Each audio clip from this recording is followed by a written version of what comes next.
The morning mist clings to the waters of the fjord like a living thing, soft and silvery, wrapping itself around the wooden posts of the dock where the longship waits. The air tastes of salt and pine, of ancient stone and endless sky. In this quiet hour before dawn, when the world holds its breath between darkness and light, the village of Nordviken slumbers peacefully beneath layers of thick furs and woven wool. Only the gulls are awake, their distant cries echoing across the still waters like the voices of forgotten dreams. Bjorn stands at the edge of the dock, his weathered hands resting on the carved dragon head of his ship. His breath forms small clouds in the cold air, disappearing into the gray expanse above. He is a man shaped by the sea, his face lined with years of wind and spray, his eyes the color of winter skies.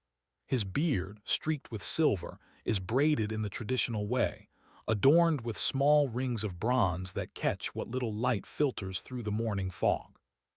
He wears the heavy wool cloak of his ancestors, dyed deep blue with woad, fastened at his shoulder with a brooch bearing the mark of his family, a raven in flight. The ship before him is a thing of beauty, crafted with patient hands over many seasons. Her hull is smooth and dark, sealed with pine tar until it gleams like polished stone. The planks are fitted so precisely that not even the smallest trickle of water could find its way through. Along her sides, shields of painted wood hang in rows, each bearing symbols of protection, of safe passage, of return. The mast rises tall and straight, cut from a single pine that grew on the mountain slopes above the village. The sail, furled now and secured, is woven from wool in shades of cream and rust, marked with the ancient patterns that speak of wind and wave, of journeys taken and journeys yet to come. Bjorn runs his hand along the carved dragon head, feeling the familiar grooves worn smooth by countless voyages. This ship has carried his family across northern waters for 2 generations. His father sailed her, and his grandfather before that. She has weathered storms that would have broken lesser vessels, has navigated through ice fields and fog banks, has always found her way home. Today, she will carry him farther than ever before, into waters marked on no map, toward an island that exists only in whispered stories and half-remembered dreams. Behind him, footsteps approach along the wooden planks. He does not turn, but he knows the sound of each man's walk. There is Olaf, his oldest friend, whose steps are heavy and deliberate, the gait of a man who has learned to move carefully on shifting decks. Then comes Eric, lighter and quicker, always eager, always ready. Young Sven follows, trying to match Eric's pace but not quite managing it, his enthusiasm making him clumsy. And finally, there is Magnus, the skald, the keeper of stories, whose steps are soft and measured, as if he walks through the world listening to a song only he can hear. They gather beside Bjorn in silence, each man wrapped in his own thoughts, his own reasons for making this journey. The fog swirls around them, softening the edges of the world, making everything seem distant and dreamlike. Somewhere in the village, a dog barks once and falls silent. A door creaks open and closed. Life continues in the ordinary way, unaware that these 5 men are about to step beyond the boundary of the known world. Olaf is the first to speak, his voice low and gravelly like stones rolling in the surf. He is a broad man, thick through the chest and shoulders, with hands like oak roots and a face that seems carved from the same rock as the mountains.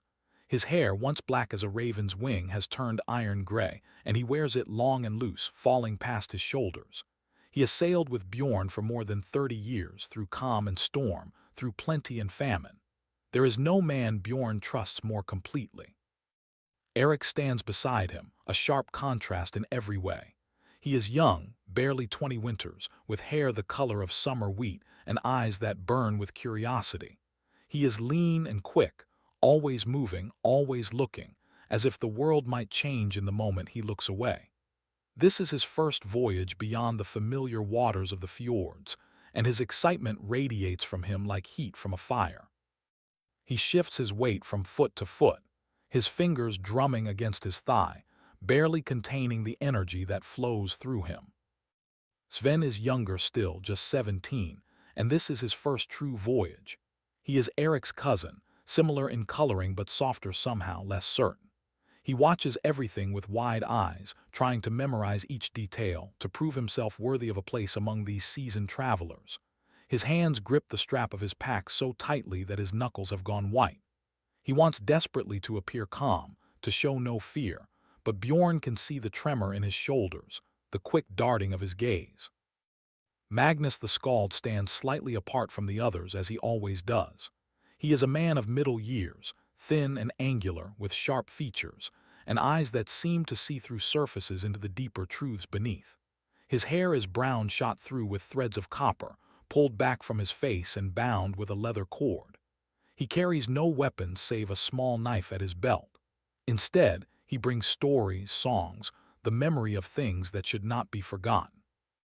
In his pack, carefully wrapped in oiled cloth, is his most precious possession, a book of vellum pages bound in leather, where he records the tales of their people in careful runes. The 5 men begin loading the ship in practiced silence. Bundles of provisions are passed from hand to hand and stowed in the small enclosed space beneath the deck. Smoked fish wrapped in cloth, dried meat that will last for weeks at sea, hard cheese wrapped in wax, sacks of grain, clay jars of fresh water sealed tight, ale in wooden casks, furs for sleeping, extra rope, tools for repair, everything needed for a long voyage into unknown waters. As they work, the sky begins to lighten, the deep black fading to charcoal, then to slate gray. The fog glows from within, lit by the approaching sun, though the sun itself remains hidden. The village stirs, smoke rising from cooking fires, voices calling out morning greetings. A few people emerge from their homes and make their way down to the dock to watch the departure. Bjorn's wife, Astrid, comes carrying a bundle wrapped in woven wool. She is a strong woman, tall and straight-backed, with silver-threaded brown hair braided in a crown around her head. Her face is calm, showing none of the worry she must feel. She has been a sailor's wife for 3 decades. She knows the cost of these voyages, the waiting, the wondering, the nights spent listening to the wind and imagining storms. But she also knows that the sea calls to some men the way earth calls to others, and to deny that call is to deny the very essence of who they are. She hands the bundle to Bjorn without words. Inside are things made by her hands, a new wool tunic, dyed green with nettles and lined with soft linen, thick socks knitted from the finest yarn, a small carved wooden figure, no bigger than his thumb, a protective charm shaped like a woman with outstretched arms. She has made one for each man aboard the ship. Bjorn tucks the bundle into his own pack and then takes his wife's hands in his. They stand like that for a long moment, foreheads touching, breathing together, sharing a silent conversation that needs no words. Other families gather, bringing their own gifts and farewells. Olaf's grown children come with their little ones, and the old sailor kneels to embrace his grandchildren, his rough hands gentle on their soft hair. Eric's mother brings bread fresh from the oven, still warm, and tucks it into his pack while whispering prayers to Njord for safe passage. Sven's father, a farmer who has never trusted the sea, stands with crossed arms and a set jaw, but his eyes are bright with unshed tears. Magnus receives a kiss on the forehead from the village elder, a woman of great age who remembers when he was a small boy learning his first stories. The sun breaks through the fog at last, a pale disk of gold that turns the water to hammered silver. It is time. The men take their places aboard the ship. Bjorn stands at the stern, his hand on the steering oar.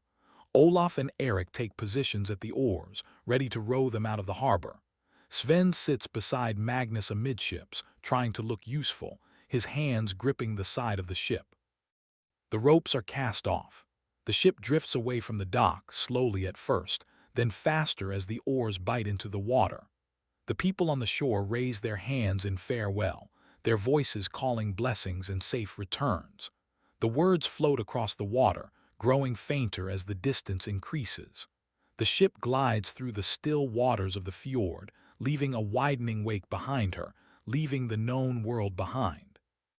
The fjord walls rise on either side, massive cliffs of gray stone streaked with white, so tall they seem to touch the sky. Water trickles down their faces in thin silver lines, collecting in dark pools among the rocks. Seabirds nest in the crevices, their white forms like snow against the dark stone. Their cries echo off the walls, multiplying, filling the air with wild music. The ship passes beneath them like a small dark shadow, insignificant against the immensity of stone and sky. Bjorn guides them through the familiar channels, past landmarks he has known since childhood. There is the fallen stone that looks like a sleeping giant. There is the narrow passage where the current runs swift and treacherous. There is the cave where his father once took shelter from a sudden storm. Each place holds a memory, a story, a piece of his life woven into the landscape. He notes them all, knowing that this might be the last time he sees them, storing each image carefully in his mind. The rowing settles into a steady rhythm. The oars dip and pull, the sound meditative and soothing. Olaf and Eric move in perfect synchronization, their muscles working smoothly beneath their wool shirts. After an hour, they switch places with Bjorn and Magnus, allowing the first pair to rest while the others take their turn. This is the way of a small crew. Everyone must be able to do everything. There is no room for weakness or laziness on a ship far from shore. By midday, they reach the mouth of the fjord where it opens into the vast northern sea. The water here is different, darker and deeper, moving with powerful swells that roll in from the open ocean. The ship rises and falls, her prow cutting through the waves, sending spray sparkling into the air. The wind picks up, carrying the taste of deeper waters, of distances beyond imagining. Bjorn and Olaf raise the sail. The heavy wool unfurls with a snap, catching the wind, billowing out like a living thing. The ship leaps forward, suddenly swift and eager, heeling slightly to starboard as she begins to race across the waves. The men secure the oars and settle into their positions, adjusting to the new motion, the new speed. Eric grins widely, his hair whipping in the wind, his face alight with joy. Even Sven relaxes slightly, his fear giving way to exhilaration. They sail northwest, following the coast at first, keeping the land in sight. The shoreline is rugged and wild, all stone and pine, with occasional glimpses of narrow beaches where seals haul out to sun themselves. Small islands dot the waters, some bare rock, others crowned with twisted trees shaped by endless wind. They pass fishing villages, tiny clusters of houses sending up threads of smoke. Once they see another ship in the distance, heading south with a full ketch, her hull riding low in the water. As afternoon stretches toward evening, the land begins to fall away. The coast curves eastward, but they maintain their northwestern course, striking out into deeper waters. This is the moment when the journey truly begins, when they leave behind the familiar and venture into the unknown. The water here is a deep blue-green, so clear that in places they can see down to pale sand far below. Jellyfish drift past like living jewels, translucent and glowing. A pod of dolphins appears, racing alongside the ship, leaping through the waves with effortless grace, as if welcoming them to these distant waters. Magnus begins to sing, his voice rising clear and strong over the sound of wind and wave.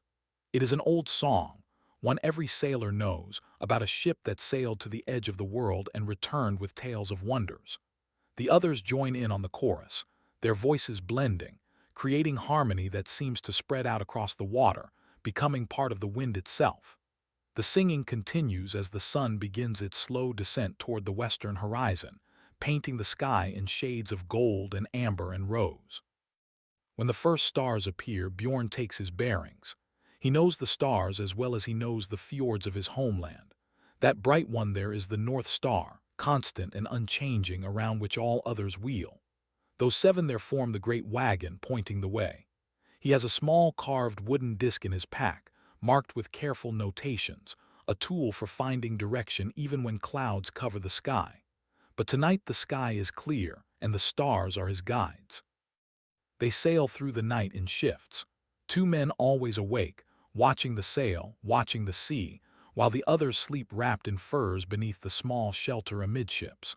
The night is calm, the wind steady, the ship moving smoothly through dark waters that sparkle with phosphorescence. Every stroke of the steering oar leaves a trail of glowing green light. The wake stretches behind them like a road made of stars. Bjorn takes the last watch before dawn, standing at the stern while the others sleep. The world is utterly silent save for the creak of wood, the whisper of water, the distant cry of some night bird. The stars wheel slowly overhead in their eternal dance. The moon, nearly full, hangs low over the water, painting everything in silver light. He feels small and vast at the same time, tiny beneath the immensity of sky and sea, yet somehow connected to it all, part of the great pattern that weaves through everything. This is why he sails. Not for trade, not for conquest, not even for discovery, though all these things have their place. He sails because out here, alone with the elements, with nothing between him and the infinite but a thin shell of wood and wool and will, he feels something he cannot name. A presence, a purpose, a sense that the world is larger and stranger and more wonderful than everyday life allows him to see. Out here, the boundary between the physical and the spiritual grows thin. Out here, anything is possible. The dawn of the second day breaks clear and bright. The wind has shifted slightly, coming now from the southwest, warm and laden with strange scents, flowers and spices they cannot identify. The water has changed color, becoming deeper, richer, almost purple in the shadows of the waves. They see things in the water, dark shapes moving beneath the surface, too large to be fish, too swift to be whales. Once something breaches far off the port side, a glimpse of scales that shine like copper in the sunlight, gone before anyone can be certain of what they saw.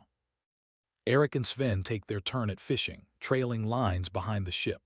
They catch 3 large cod, silver and fat, their eyes clear and bright. Magnus cleans them with his small knife, working with practiced efficiency, setting aside the best parts for cooking and tossing the rest into the sea. Within moments, gulls appear from nowhere, screaming and diving, fighting over the scraps. Where did they come from so far from land? Magnus watches them thoughtfully, making a note in his book with a piece of charcoal. Everything is worth recording. Everything might become part of a story someday. They cook the fish over a small fire built in a box of sand and stones, carefully tended so no spark touches the wooden ship. The smell is magnificent, rich and savory, mixed with herbs that Astrid packed in small cloth bags. They eat slowly, savoring every bite, passing around a skin of ale, sharing the simple pleasure of hot food on a cold day at sea. Even ship's biscuit tastes good when eaten under an open sky with the wind in your hair and the horizon stretching endlessly in all directions. That afternoon, they see their first sign that they are approaching something unusual. A flock of white birds appears, hundreds of them, flying in from the northwest. But these are not gulls or terns or any bird they recognize. They are larger, with long, graceful necks and wings that seem to shimmer with colors that shift as they move. They fly in perfect formation, creating patterns in the air that seem almost deliberate, almost meaningful. They circle the ship 3 times, their cries musical and strange, unlike any bird song the men have heard before. Then they fly on toward the southeast, disappearing into the distance, leaving the sailors staring after them in wonder. Olaf crosses himself, an old habit from his youth when the new religion was still spreading through the north. Beside him, Sven touches the small hammer of Thor that hangs around his neck. Magnus simply watches, his eyes distant, his lips moving silently as if committing the moment to memory, preparing to transform it into verse. The wind continues to blow from the southwest, steady and strong. They make excellent time, the ship flying across the waves, leaving a long white wake behind her.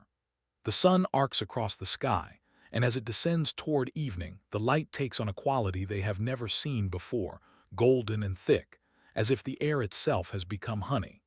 The clouds on the horizon glow orange and pink and violet, colors so vivid they seem unreal. As darkness falls on the second night, they see something that makes them all fall silent. To the northwest, where their course is taking them, there is a glow on the horizon. Not the glow of sunset which has already faded in the west.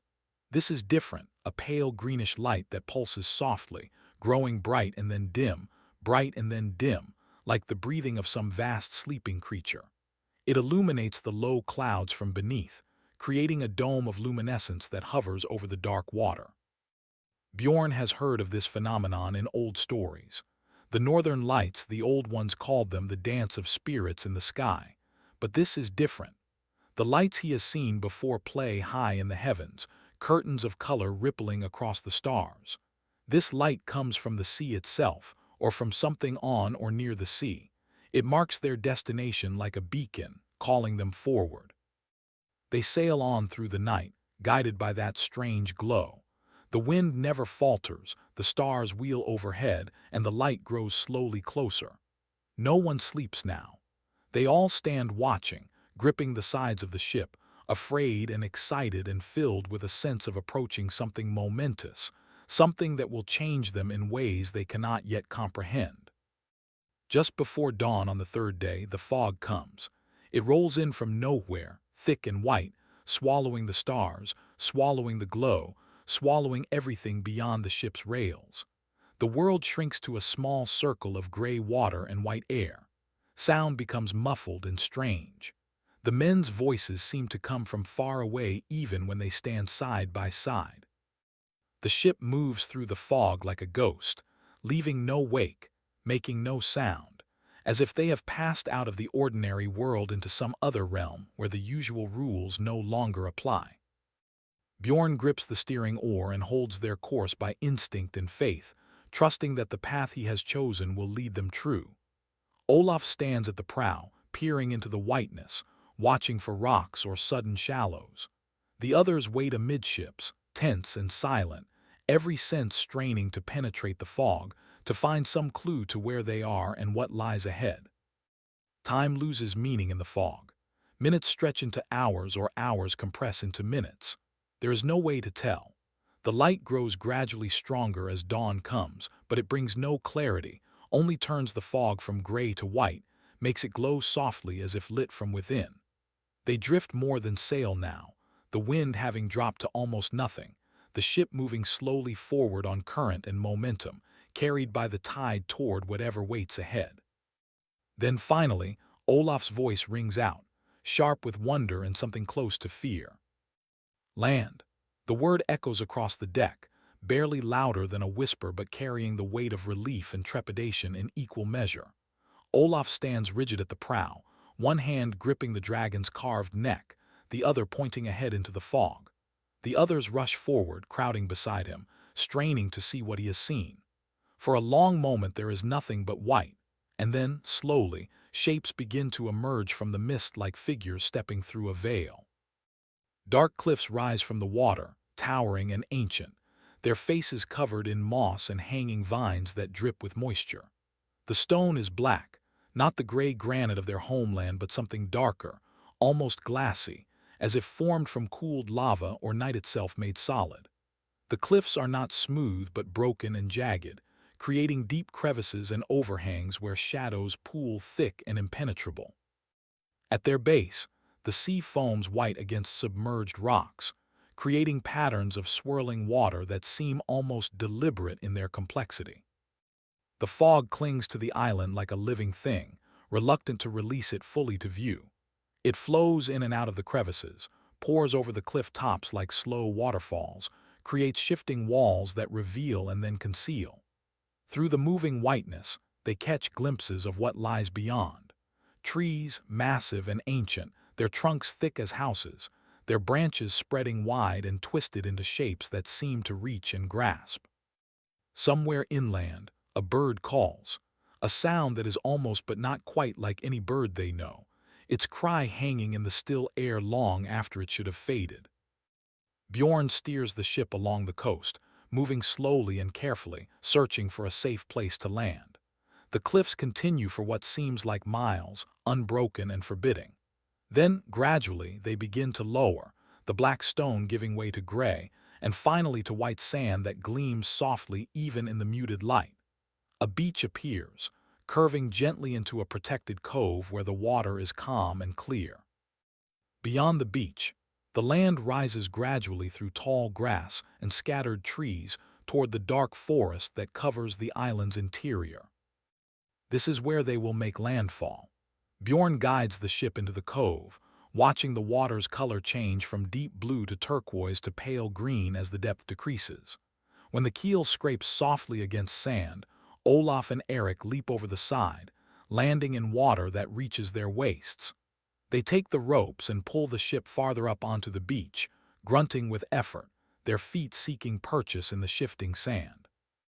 The others join them, and together they drag the vessel high enough that no tide could reclaim her. For a moment they all simply stand there on the beach, breathing hard from the effort, looking around at this strange new place. The sand beneath their feet is unlike any they have seen before. It is fine and white, almost like powdered bone, soft and yielding. When the water touches it, it seems to glow faintly, a phosphorescence similar to what they saw in the ship's wake. Small shells are scattered everywhere, perfect spirals and delicate fans, in colors ranging from pearl white to deep purple. Eric picks one up, holding it to his ear, and hears the sound of distant waves, as if the shell remembers all the oceans it has known. The air here is different, warmer than it should be this far north, humid and heavy, carrying scents of flowers and decay, of growing things and ancient earth. It feels thick in the lungs, each breath requiring conscious effort. There is a stillness to it, a waiting quality, as if the island itself is holding its breath, watching to see what these visitors will do. Above them, the fog continues its slow dance, thinning in places to reveal patches of sky that are neither fully day nor fully night, but something in between. The light has that same golden quality they saw the previous evening, thick and rich, making everything appear slightly unreal, as if they are looking at the world through amber. The sun is invisible somewhere above the fog, but its light diffuses through, coming from everywhere and nowhere at once. Magnus is the first to move, walking slowly up the beach toward the tree line. He moves like a man in a dream, his eyes wide, his mouth slightly open.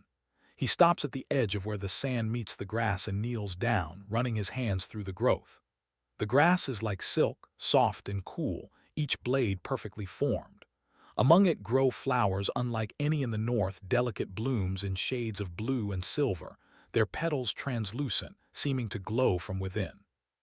He touches one gently, and it releases a faint chiming sound, musical and pure, that fades slowly into silence.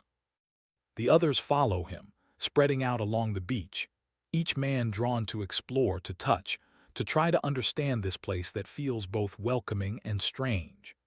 Sven finds carvings on one of the scattered rocks, symbols worn smooth by time but still visible, spirals and interlocking circles and shapes that might be runes but in no alphabet he has learned.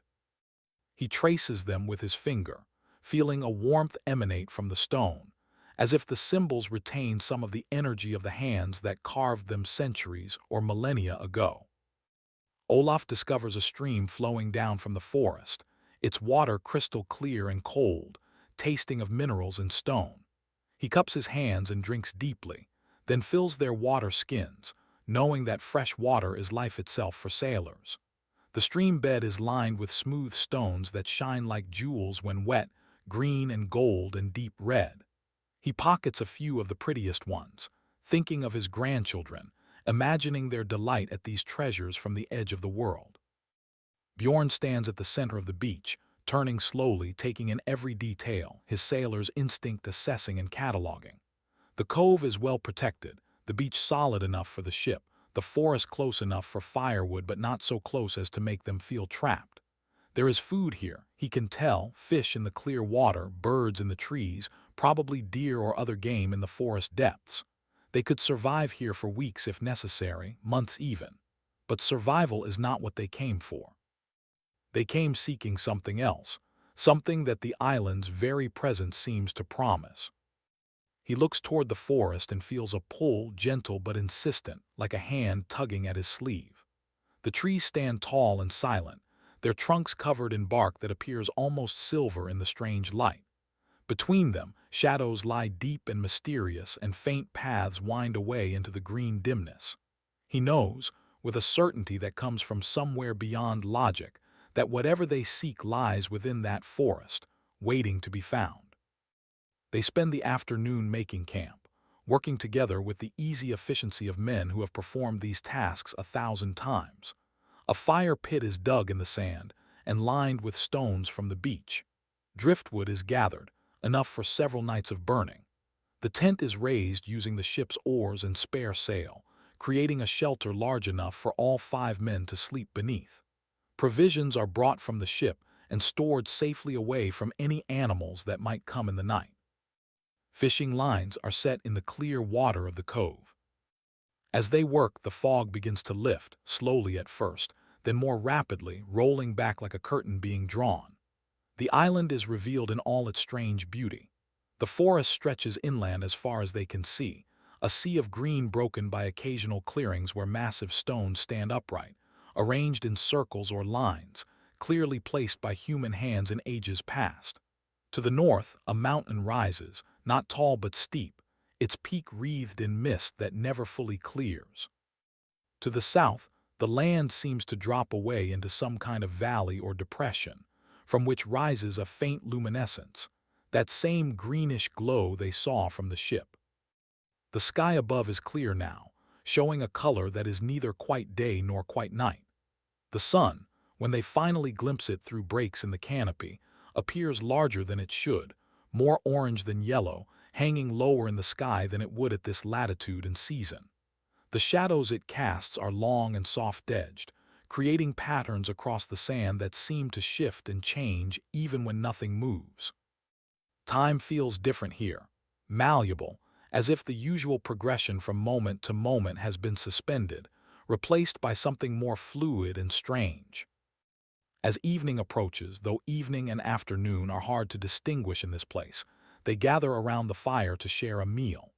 Magnus has caught 3 fish, beautiful silver creatures with scales that shimmer rainbow colors in the firelight.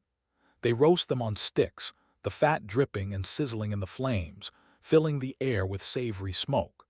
They eat with their hands, burning their fingers in their eagerness, laughing at themselves, the tension of the journey beginning to ease. After the meal, Magnus begins to tell stories, as is his duty and his gift. He speaks of other islands at the edge of the world, places mentioned in ancient poems and songs.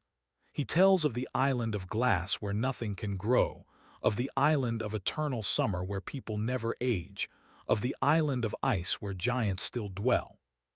He tells of the other world, the realm beyond death, and how the old stories say that certain places serve as doorways between the worlds, thin spots where the living and the dead can meet. His voice is soft and rhythmic, almost chanting, and the others listen with half-closed eyes, letting the words wash over them like water. The fire burns low, coals glowing red and orange, pulsing with heat.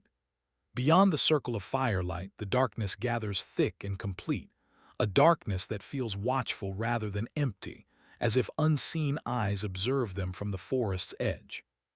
Sven asks the question that has been on all their minds since they first saw the island emerge from the fog. What is this place? Why does it feel so different from any land they have known? Magnus is quiet for a long moment, staring into the fire, choosing his words carefully.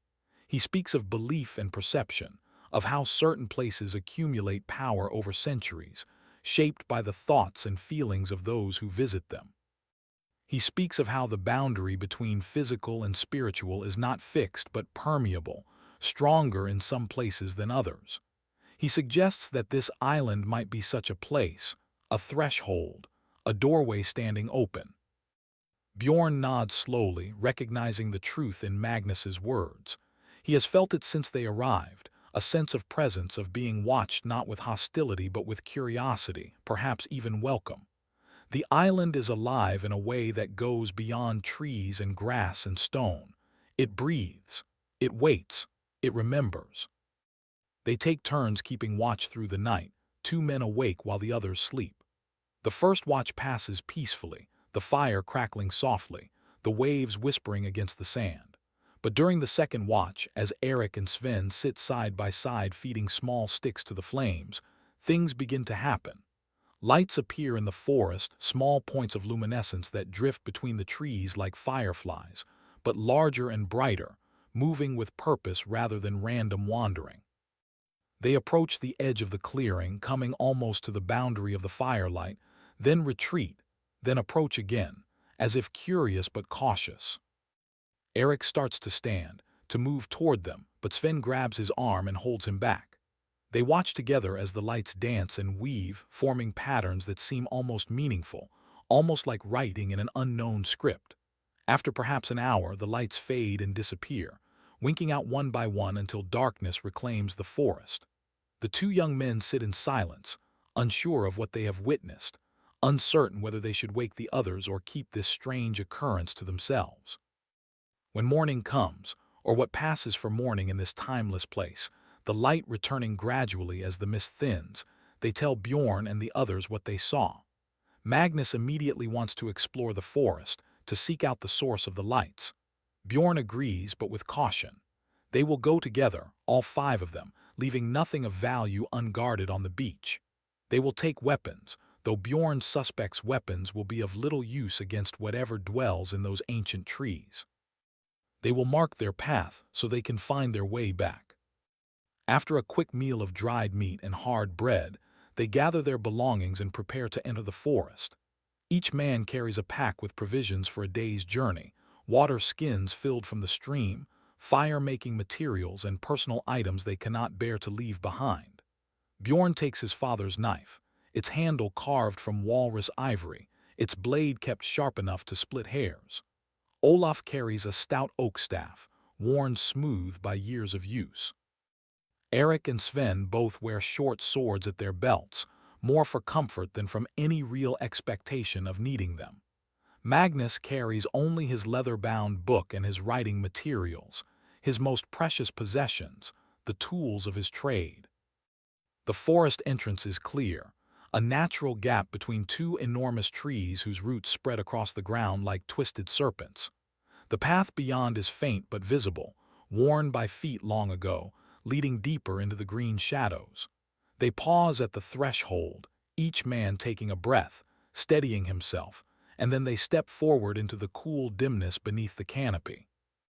The forest is unlike any they have walked through before. The trees are ancient beyond measure, their trunks so wide that it would take 4 men with linked hands to circle one. Their bark is silver gray and smooth, covered in patterns that might be natural grain or might be something else, symbols and figures that seem to shift when viewed from different angles. The branches overhead form a dense canopy that filters the light into soft green gold, creating a perpetual twilight that is neither bright nor dark, but something in between. The air is still and heavy, thick with the scent of growth and decay, of living wood and rich soil. Moss carpets everything, growing on the ground in soft mounds, climbing the tree trunks in thick cushions, hanging from branches in long beards that sway gently in breezes they cannot feel. Ferns grow everywhere, delicate and graceful, their fronds unfurling in perfect spirals. Mushrooms sprout in clusters, some familiar, others in shapes and colors they have never seen, glowing faintly in the shadows. They walk in single file, Bjorn leading, Magnus at the rear, following the faint path deeper into the forest. Their footsteps make no sound on the moss-covered ground. Even their breathing seems muted, absorbed by the thick vegetation. Time loses meaning in this place. They might have been walking for minutes or hours, there is no way to tell. The light never changes, remaining constant in its soft green glow. The path winds and curves, but never seems to lead anywhere specific, just deeper and deeper into the endless trees. After what feels like both a short time and an eternity, they come to a clearing. It is circular and perfect, as if shaped deliberately, the trees forming an unbroken wall around it. In the center of the clearing stand stones, massive pillars of black rock arranged in a circle, each one taller than 2 men standing on shoulders. The stones are carved with intricate designs, spirals and waves and figures that might be human or might be something else, their features too worn by time to be certain. The ground within the circle is bare earth, packed hard and smooth, dark and rich. The men approach slowly, drawn forward by curiosity and something else, a compulsion they cannot name. As they step into the circle, they feel it immediately, a change in the air, a thickening, a sense of presence so strong it is almost physical. The temperature drops several degrees. Their breath begins to fog despite the warmth outside the circle. The light seems to dim, the shadows growing longer and darker, pooling around the bases of the stones like black water. Magnus moves to the nearest stone and begins examining the carvings, his fingers tracing the worn grooves, his eyes intense with concentration. He recognizes some of the symbols, ancient runes used by their people centuries ago, before even his oldest stories were first told. But others are completely unfamiliar, belonging to no alphabet or writing system he has ever studied. He pulls out his book and begins sketching quickly, trying to capture the patterns before the failing light makes them impossible to see. Olaf walks the perimeter of the circle, his hand trailing along the stones, feeling their texture, their temperature. They are cold, far colder than stone should be even in shadow, cold enough to numb his fingers. But beneath the cold he feels something else, a faint vibration, a humming so low it is more felt than heard, as if the stones themselves are singing in frequencies below the range of human hearing. Eric and Sven stand in the center of the circle, turning slowly, looking up at the stones, at the trees beyond, at the patch of sky visible overhead. The sky has darkened, though they cannot tell if this is the approach of actual night or some effect of the place itself. Stars begin to appear, but they are not arranged in the familiar patterns. These are different constellations, strange configurations that suggest they are looking at the sky of another world, or perhaps the sky as it appeared in ages long past when the heavens themselves were arranged differently. Bjorn remains at the edge of the circle, 1 foot inside, 1 foot out, reluctant to fully commit to entering this sacred space. Because that is what it is, he realizes. A temple, a shrine, a place where the boundary between worlds grows so thin as to be almost non-existent. He can feel them now, the presences Magnus spoke of, the spirits or souls or whatever they might be called. They are here, all around, watching from the shadows, observing these visitors from the world of the living with something that might be curiosity or might be hunger, or might be some emotion for which humans have no name. The light continues to fade until the clearing is lit only by that strange greenish glow they saw from the ship, emanating from the stones themselves, from the ground, from the air. In that eerie illumination, shapes begin to form, translucent and shimmering, barely visible but undeniably present.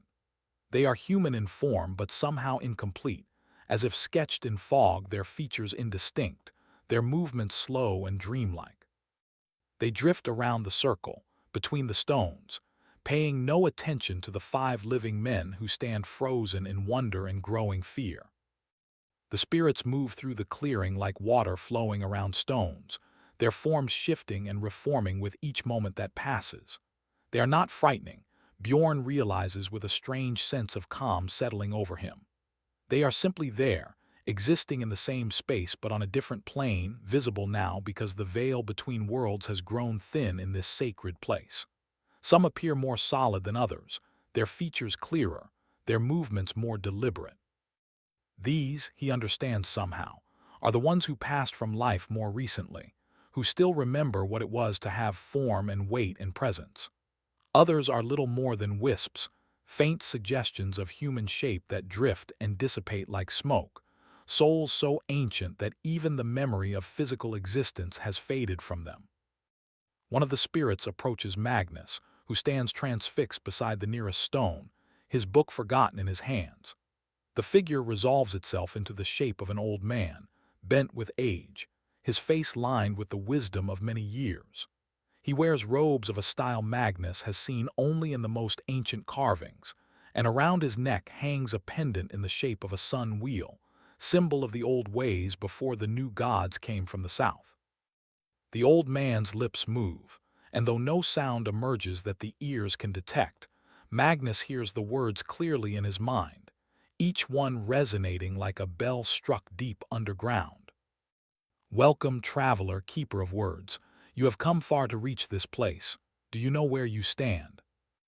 Magnus finds that he can respond in kind, his thoughts forming into words that flow directly from mind to mind without need for voice.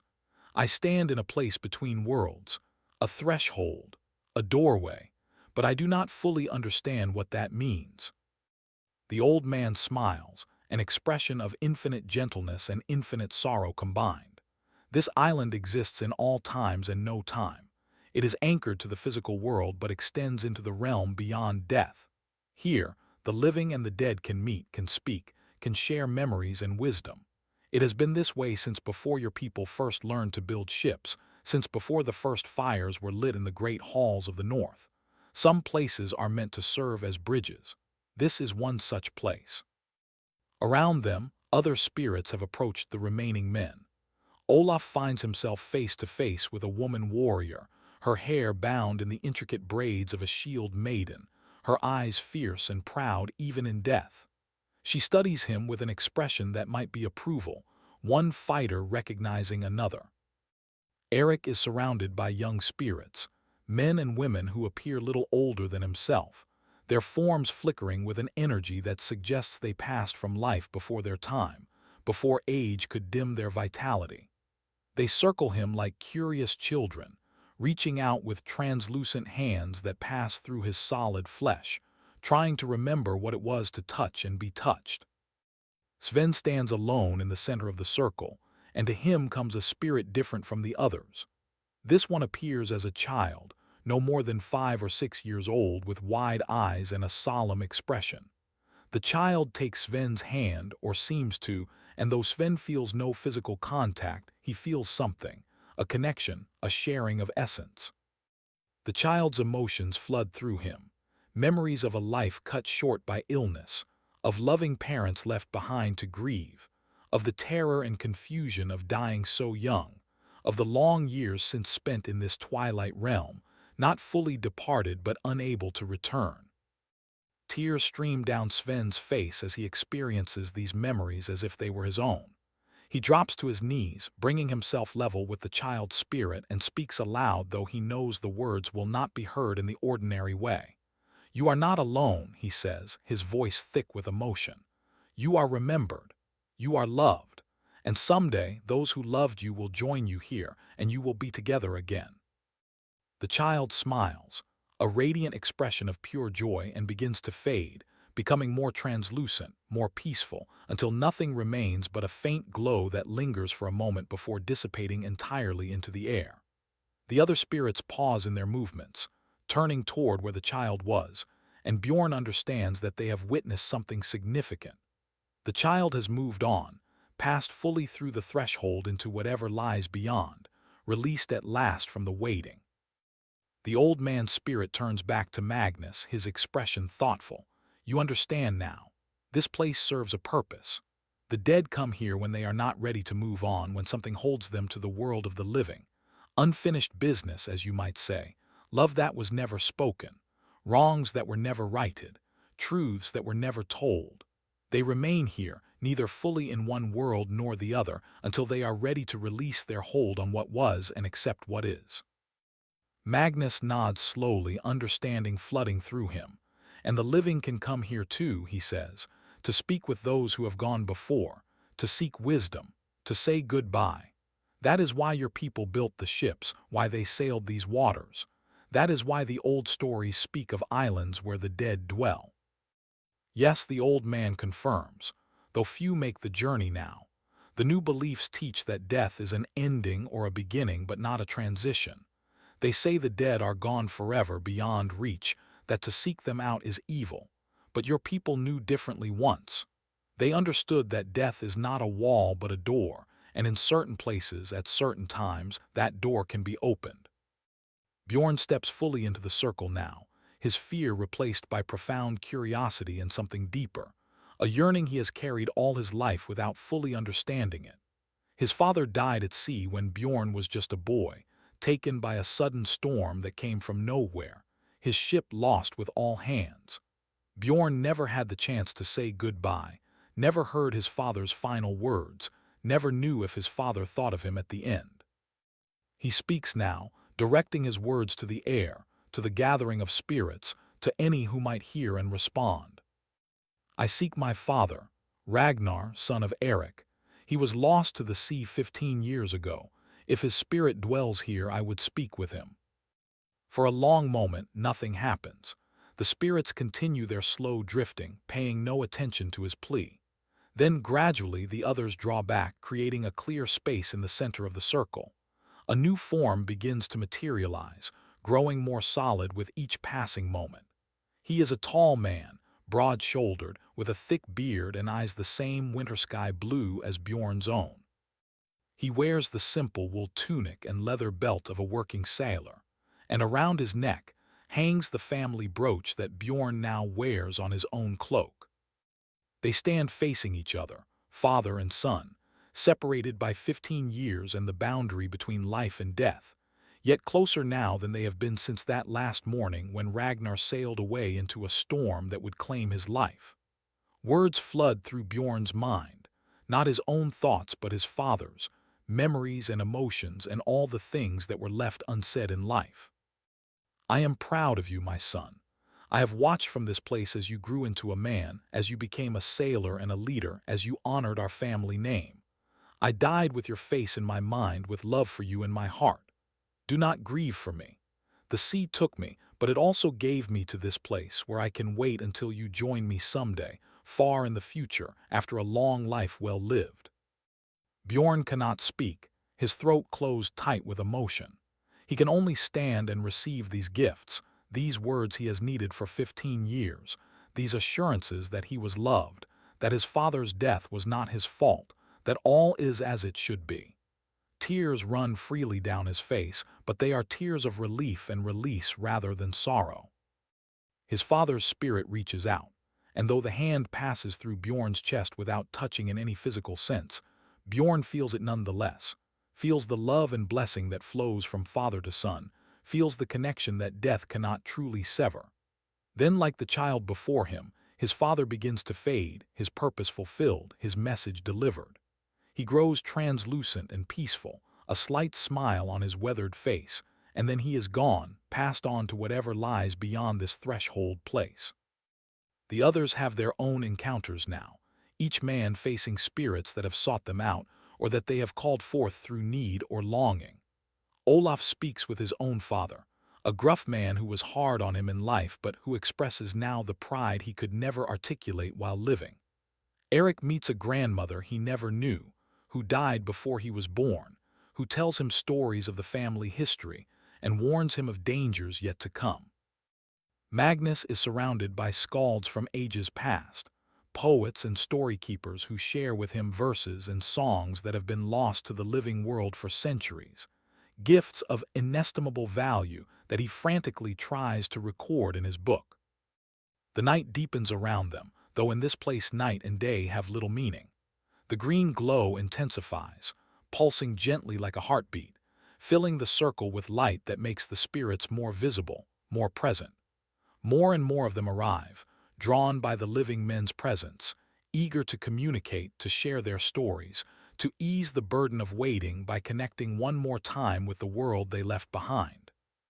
Some of the spirits are ancient beyond measure, beings who lived in times so remote that even their names have been forgotten.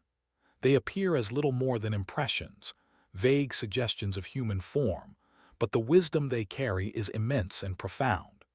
They speak of cycles, of the great wheel of time that turns eternally, of death and rebirth, of the connections that bind all living things across generations and ages. They speak of how memory is sacred, how story is immortal, how love transcends the boundaries of flesh and time.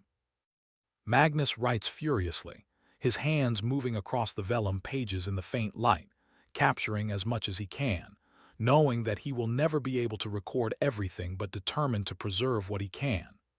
These are stories that must not be lost, wisdom that the world needs, connections between past and present that give meaning to existence. His role as skald, as keeper of memory, has never felt more important or more sacred. As the night continues, the men begin to understand the deeper truth of this place. It is not merely a location where the dead can linger. It is a repository of memory, a living archive where all the knowledge and experience of those who have passed continues to exist, available to those who make the journey and open themselves to receiving it. Every person who has ever died and come to this island, every life lived and ended, contributes to the collective wisdom stored here. The island itself serves as a kind of library, a treasure house of human experience spanning millennia. This is why the old ones made these voyages, Bjorn realizes. Not to conquer or claim territory, not to trade or explore, but to learn. To connect with the accumulated wisdom of their ancestors.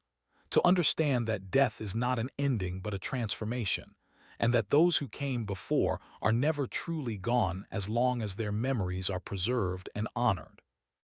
The old man's spirit returns to Magnus, his form more solid now, as if the communication has strengthened him. You will carry these stories back to your world, he says. You will share what you have learned. Some will believe you and some will not. That does not matter. What matters is that the knowledge continues, that the connection is maintained. This place will always be here, waiting for those who seek it. As long as there are living souls who remember that the dead are not truly gone, who honor their ancestors and keep their stories alive, this bridge between worlds will remain open. Magnus nods solemnly, accepting this responsibility, feeling the weight of it settle on his shoulders like a cloak. He closes his book carefully, protecting the precious words he has written, and tucks it securely into his pack. When he returns home, he will transcribe these accounts into a more permanent form. He will teach them to others. He will ensure that the knowledge of this place, of what it represents and why it matters, survives for future generations. The spirits begin to withdraw as the night progresses, fading back into the shadows between the standing stones, returning to whatever existence they maintain in this twilight realm. The green glow starts to dim, the light becoming softer, more diffuse. The men sense that their time here is drawing to a close, that the doorway that opened so wide for them is beginning to swing shut once more. They gather together in the center of the circle, the five of them standing close, supporting each other, each man processing what he has experienced in his own way. Sven's face is still wet with tears, but his eyes shine with a kind of peace he has never known before. Eric looks older somehow, as if he has aged years in a single night, the innocent enthusiasm replaced by a deeper understanding of life's mysteries.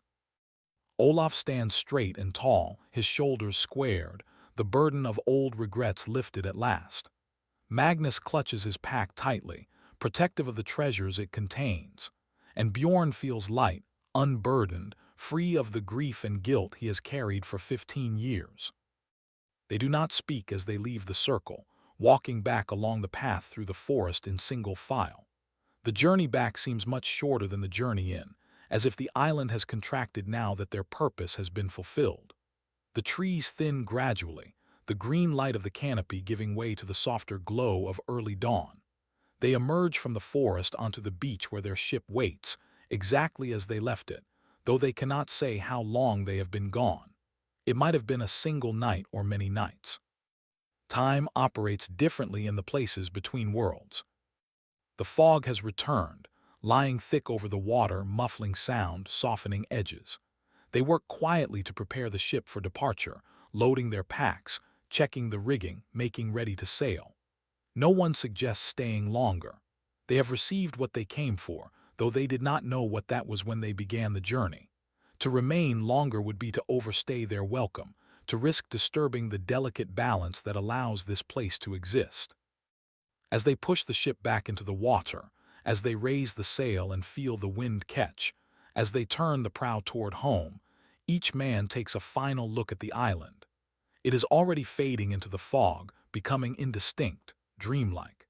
In a few moments it will be invisible, and they will carry only memories of what they found there, stories that will seem incredible when told in the bright light of ordinary day. The voyage home is uneventful, the weather fair, the winds favorable. It is as if the sea itself approves of their journey, rewarding them with safe passage. They sail in relative silence, each man alone with his thoughts, processing what he has experienced. At night they take turns keeping watch, but they see no strange lights, hear no mysterious calls. The world has returned to normal, or perhaps they have returned to the normal world after a brief excursion into something beyond normal. On the fourth day, They sight the familiar peaks of their homeland rising from the sea. The sight brings unexpected emotion, tears of relief and joy and gratitude. They have traveled to the edge of the world and returned. They have crossed the threshold between life and death and come back intact. They have learned secrets that most people will never know, have been granted gifts of inestimable value.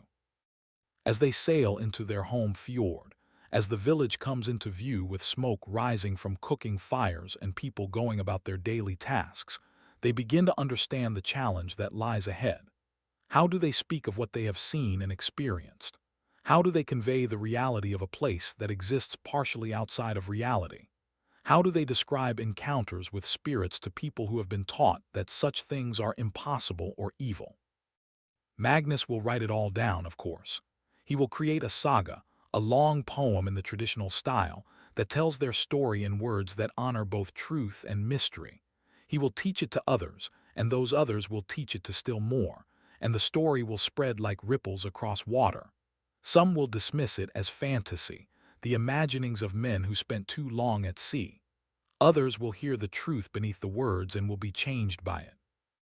A few, perhaps, will be inspired to make the journey themselves, to seek out the island and discover their own connections to those who have gone before. Bjorn guides the ship to the dock, the same dock they departed from what seems like a lifetime ago. Astrid is there waiting, just as he knew she would be.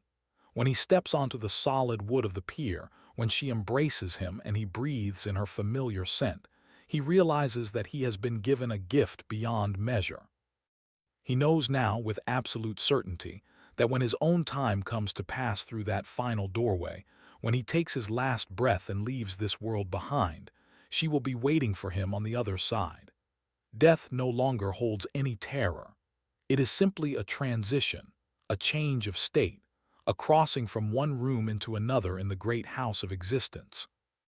That evening, the 5 travelers gather in the great hall where the village assembles for feasts and celebrations. The fire burns high and bright, casting dancing shadows on the wooden walls. People crowd close, eager to hear stories of the voyage, curious about what the men found at the edge of the known world. Magnus stands before them all, his voice strong and clear, and begins to tell the tale. He speaks of the journey across the water, of the fog and the strange birds, of the lights on the horizon. He describes the island in careful detail, the black cliffs and white beach, the ancient forest and the circle of standing stones. He tells of the spirits they encountered, the conversations they had, the wisdom they received. His words paint pictures in the listeners' minds, create visions of that otherworldly place and the beings who dwell there. Some of the older people nod as they listen, recognizing echoes of stories they heard from their own grandparents, ancient tales that have been half forgotten but never completely lost. The younger ones lean forward, eyes wide, trying to determine if this is history or myth, truth or artful invention. The village priest sits near the back, his face troubled, knowing that these stories contradict much of what he has been teaching, yet unable to deny the sincerity and conviction in Magnus's voice. When Magnus finishes speaking, silence fills the hall. Then slowly questions begin. Where exactly is this island? Could others find it? What did the spirits look like? What did they say? Magnus answers as best he can, but he makes clear that this journey is not for everyone. The island reveals itself only to those who are ready, who have need of what it offers. It cannot be found through simple navigation. It must be sought with open heart and mind, with willingness to accept mysteries that logic cannot explain. An old woman stands, leaning heavily on a carved stick, her white hair bound in braids. She speaks of her son, lost in battle 20 years ago, his body never recovered, his grave unmarked. Is he there, she asks, on that island? Could I see him one more time, tell him what I never had the chance to say? Magnus looks at her with infinite compassion and tells her yes. The island exists for souls like hers, for people who need closure, who carry unfinished conversations in their hearts. If she can find those willing to make the voyage with her, if she can endure the sea crossing, the island will welcome her. Others speak up then, sharing their own losses, their own unfinished business with the dead. A father who never reconciled with his daughter before she died in childbirth. A woman whose husband was taken by illness so suddenly that they had no time for farewells. A young man whose brother drowned, whose body was never found. The hall fills with stories of grief and longing, all the accumulated sorrow of lives touched by death's inevitability. Bjorn stands and speaks for the first time since their return. He tells them that the island taught him something important, something he wants to share. Death is not an ending, he says. It is a transformation. Those we love are never truly gone. They continue in memory, in story, in the influences they had on the living. And in rare places, in sacred spaces like the island, the boundary between worlds grows thin enough that we can touch them once more, speak with them, find peace and closure.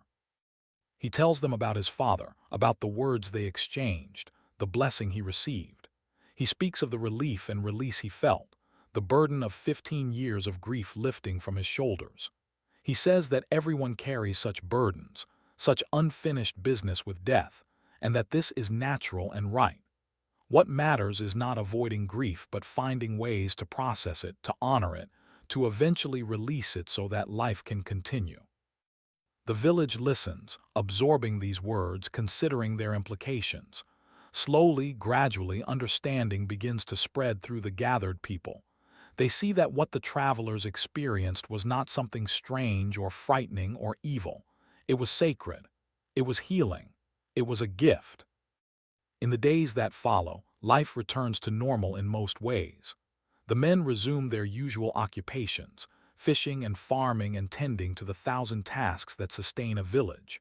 But they are changed, all of them, in ways both subtle and profound. They move through the world differently, with less fear, more acceptance, deeper understanding. They speak of the dead without hesitation or superstition, keeping their memories alive through stories, through rituals, through simple remembrance. Magnus writes his saga, working through the long winter evenings by firelight, choosing each word with care, crafting verses that will endure and be remembered. When spring comes, he begins teaching the saga to younger skalds, passing on the story, ensuring its survival. Within a few years, the tale has spread throughout the northern lands. Some dismiss it as myth, but many recognize its truth, and a few brave souls attempt to find the island themselves. Most fail, but occasionally a ship returns with stories that echo what Magnus wrote, confirmation that the place exists and continues to serve its ancient purpose. Bjorn never makes the journey again. He feels no need to return. He received what he sought, found the peace he needed. But he thinks of the island often, especially on quiet evenings when the fog rolls in from the sea, especially in that liminal time between day and night when the world seems to hold its breath. He knows the island is still there, waiting, offering its gifts to those who seek them. And he knows that when his own time comes, when he takes his final voyage across the waters of death, the island will be his first landfall in that undiscovered country. Olaf lives another 15 years, eventually passing peacefully in his sleep surrounded by his children and grandchildren. At his funeral, as his body is laid to rest in the traditional way, people speak of how he seemed unafraid at the end, almost eager, as if going to meet old friends rather than journeying into unknown darkness. They remember the voyage to the island, the wisdom he brought back, the peace he found there. His death becomes not a tragedy but a transition, a completion, a return to the place where all journeys end and new ones begin. Eric and Sven continue sailing together for many years, growing from young men into seasoned sailors, eventually captaining their own ships. They never forget what they experienced on the island, and they make it their practice to treat death with respect rather than fear, to honor the memories of those who have passed, to teach their own children that the boundary between living and dead is more permeable than most people believe. Magnus lives to old age, eventually becoming the most respected skald in the northern lands. His saga of the island journey is considered his masterwork, the story by which he is remembered. When he finally dies, full of years and honor, his last words are reported to be simple and profound. "I am ready. They are waiting for me." And those who hear these words understand that he is speaking of the island, of the spirits who dwell there, of the threshold he is about to cross. The island itself remains, existing in its twilight space between worlds, serving its eternal purpose. Centuries pass, empires rise and fall, religions come and go, but the island endures. It is there for those who need it, who seek it, who are willing to make the journey. The spirits continue their patient waiting, greeting new arrivals, sharing wisdom with the living who occasionally visit, maintaining the connection between past and present, between death and life, between memory and forgetting. In quiet moments, when the world grows still and the veil between realms grows thin, sensitive souls can sometimes feel the island's presence. They cannot see it or touch it or prove its existence, but they know it is there, a sanctuary and a threshold, a place of reunion and release, a reminder that death is not an ending but merely a doorway standing open, waiting for each of us to step through when our time comes, waiting to welcome us home.